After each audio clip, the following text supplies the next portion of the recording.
But he thought that I was the one because I wouldn't hurt anybody that I didn't know. But if I knew, I would hurt him if I wanted to. Did you have fun throwing stuff at people in the movie? Yes.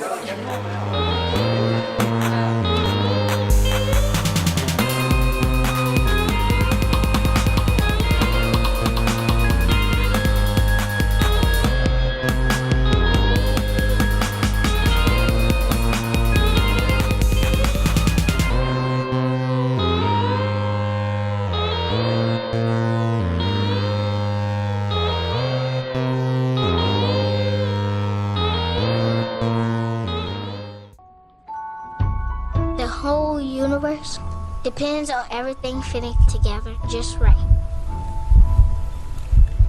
If one piece busts, even the smallest piece, the entire universe will get busted.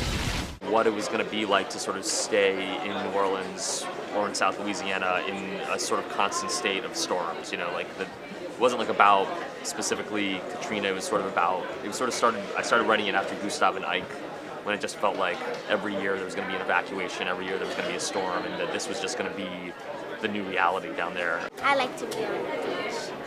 I went to a beach, and I think it was only my first time, and I got to go to the beach, and I walked in the water. We walked all the way out, and we saw some things. We saw birds, we saw fish, and we saw some fish. This here is an aurochs, a fierce creature. The storm's coming! The storm's coming! Y'all better learn how to survive. I'm your daddy, and it's my job to take care of you. Well, I own a bakery called the Buttermilk Drop Bakery and Cafe. And where they did the auditions at was an old school right across the street from my bakery that got damaged for Hurricane Katrina, and they turned the studios into classes to teach after-school students different arts and culture. Charmaine Neville used to teach music. They had a comic strip writer used to teach comic strip writing, and Court 13 had a casting agency, and they used to cast up in there. So they used to come across the street, get breakfast, get coffee, eat lunch and things like that. And we developed sort of a relationship. So, and they used to put flyers in the bakery for anyone who wanted to audition for a part. You pull a number, call them, and you can audition. So they've been trying to get me to audition, but I never had time to do it because I was so involved in a restaurant business. You have to put a lot of time into it. So never had time to do it till one day me and Michael were sitting down in the kitchen, and I said, I had a little time, I'm gonna come over there and audition for the movie.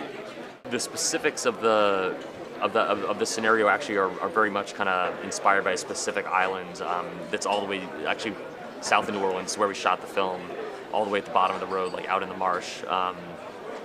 There's this island that's actually been literally cut off from the levee system. They built, the islands here. They just built the levee like this because it was too expensive to protect it. And so it's this, you take this tiny little 3-mile road through the water that you see in the film that's constantly getting flooded, and you get to this place that used to have 200 families living on it and was this totally self-sufficient Native American island, and that now there's 20 families there, and it's shrunk by 8 miles on either side. It's crazy, and that's over the course of like 40 years. So people have watched their home sort of die before their eyes, which is really what the film is about, And it all goes quiet behind my eyes.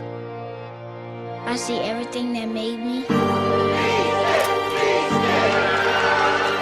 Flying around in invisible pieces. I see that I'm a little piece of a big, big universe. I mean, the father-daughter relationship very, very much comes from Lucy, and it's semi-autobiographical. She grew up with like a very wild, wonderful, loving, but like brutal, out of control father. I'm not going to get into the stories, but who lived sort of off the grid in this crazy way. And so it very much comes from her. But I was very interested in. I found a real parallel in New Orleans is a violent place to live, you know, and it's when people question why you live there, they say similar kind of things like, why would you do that? It can knock you out, you know. It'll like, it's almost like they're trying to tell you to get away from an abusive parent, you know what I mean? Because it's like there's too much drinking, there's too much violence, there's too much danger. It doesn't know how to take care of you, and it feels like someone's describing like a parent. But then to me, it's like you can't. But the response is that there's also this affection there. You know, there's this love that is very real, and it just. And so I didn't want to make him an easy character to love. You know, that's really her challenge is to stand by this man who is very difficult to stand by because he's completely out of control. In the actual film, I'm dying in the movie, and my daughter doesn't know that her dad is dying, and it's important to her dad that she be able to survive when I'm not here, because she don't have her mother in the movie. And when I'm not there, and that's why a lot of times in the movie, you know, I'm not yelling at her in the movie.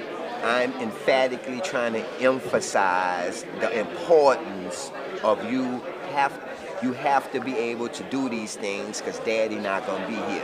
You don't need to know how to do these things. You have to know how to do these things because Daddy not gonna be here no more. Now put your hand in that water and catch that fish. See, I had to emphasize a lot of things, not yelling at her, but emphatically emphasizing the importance of survival. And this is something that we go through in real life in South Louisiana. We have to go through these floods.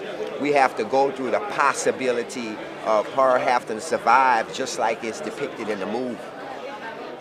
I always wanted the film to feel like a folktale, you know, like a big kind of like, you know, like a folk song, you know, like a sort of, it's a good word, like a ballad, you know, that it had this musicality to it, and it felt like, you know, it's like you introduce the chorus, then you hear the chorus again, and then there's a verse and a chorus and a verse and a chorus, and like, you know, that was definitely part of the, you know, it took a long time to kind of pare away.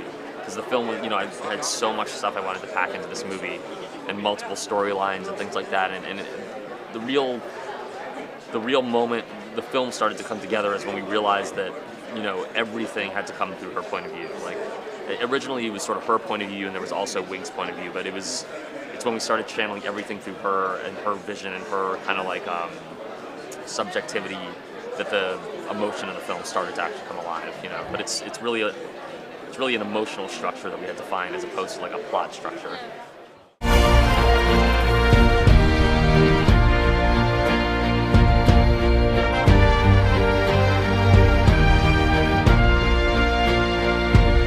You're gonna be the king of bad talk. I promise that. In a million years, when kids go to school, they're gonna know.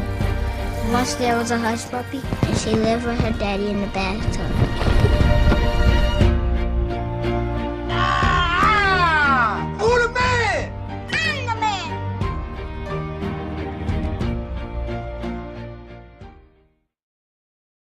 Yeah, that's a cool camera.